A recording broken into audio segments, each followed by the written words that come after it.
తప్పు చేసి దబాయిస్తే అది నిజమవుతుందని చంద్రబాబు నాయుడు అనుకుంటే అది ఆయన భ్రమే. జనాన్ని మాయ చేసినట్టు శ్రీవారిని మోసం చేయాలంటే కుదరదన్న విషయం చంద్రబాబు నాయుడు తెలుసుకోవాలి. నిన్న జగన్ గారు తన తిరుమల పర్యటన మీద స్పష్టంగా ప్రెస్ మీట్ పెట్టడం జరిగింది. అయినా దాన్ని ఒప్పుకోకుండా చంద్రబాబు నాయుడు తప్పుల మీద తప్పులు చేస్తూ మళ్లీ మాట్లాడతాడు. జగన్మోహన్ రెడ్డి గారు తిరుమల రావడానికి భయపడుతున్నాడు, డిక్లరేషన్ ఇవ్వబడుతుంది కాబట్టి ఎస్కేప్ అవుతున్నాడు అని చెప్పి సూటిగా చంద్రబాబు నాయుడు గారికి చెప్తున్నా. చంద్రబాబు నాయుడు జగన్ గారి దమ్ము ధైర్యం గురించి రాష్ట్ర ప్రజలందరికీ బాగా తెలుసు.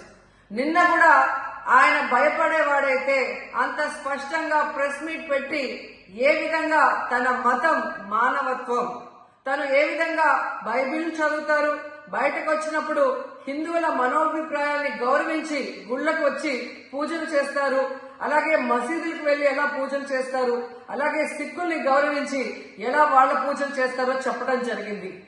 ఈ రోజు మీకు క్లియర్ గా తెలుసుకోవాల్సిన విషయం, మీకు దేవుడు అంటే భయం భక్తి లేదు కాబట్టి ఏంటనేది మీకు అర్థం కాదు. కానీ ఒక భక్తుడికి దేవుడి దగ్గరికి వెళ్ళాలి అన్నప్పుడు ప్రశాంతమైన వాతావరణంలో వెళ్ళాలనుకుంటాడు, ప్రశాంతంగా భగవంతుడిని పూజించాలని అనుకుంటాడు. కానీ ఈ రోజు మీరు జగన్మోహన్ రెడ్డి గారు తిరుమలకు వస్తారని అనౌన్స్ చేసిన దగ్గర నుంచి బీజేపీలో కొందరు, జనసేన, తెలుగుదేశం పార్టీ ఎలా అలజడి సృష్టిస్తున్నారో అందరూ కూడా గమనిస్తున్నారు. ఏ విధంగా అలిపిరి దగ్గర మేము అటాక్ చేస్తాం, అడ్డుకుంటామని చెప్పటం, అలాగే వైఎస్ఆర్ కాంగ్రెస్ పార్టీ నాయకులందరికీ, కార్యకర్తలందరికీ నోటీసులు ఇచ్చి జగన్మోహన్ రెడ్డి గారి పర్యటనకి పర్మిషన్ లేదు కాబట్టి ఎవరొచ్చినా అరెస్ట్ చేస్తామన్నట్టుగా భయభ్రాంతులకు మీరు ఎలా గురి చేశారు. అండ్ ఈరోజు కుల రాజకీయాలు చేసి రాష్ట్రాన్ని భ్రష్టు పట్టించడమే కాకుండా మత రాజకీయాలు కూడా మీరు ఎలా చేస్తున్నారో అందరూ కూడా గమనిస్తున్నారు.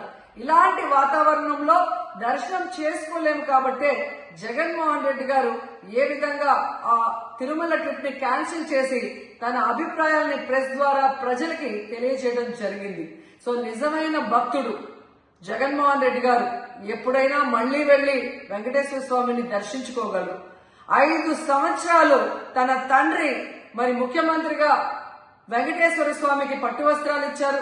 జగన్మోహన్ రెడ్డి గారు 5 సంవత్సరాలు మరి పట్టు వస్త్రాలు ఇచ్చిన తర్వాత ఈ నీచమైన రాజకీయాలు చేస్తూ డిక్లరేషన్ పేరుతో మీరు మాట్లాడుతూ ఎవరు అడ్డుకున్నారు అని చెప్పి మళ్లీ దిగజారుడు రాజకీయాలు చేస్తున్నారు. సో భగవంతుడితో పెట్టుకున్న చంద్రబాబు నాయుడు నీతో పాటు ఆడిస్తే ఆడే వాళ్ళందరికీ కూడా భగవంతుడు గట్టిగా సమాధానం చెప్తాడు.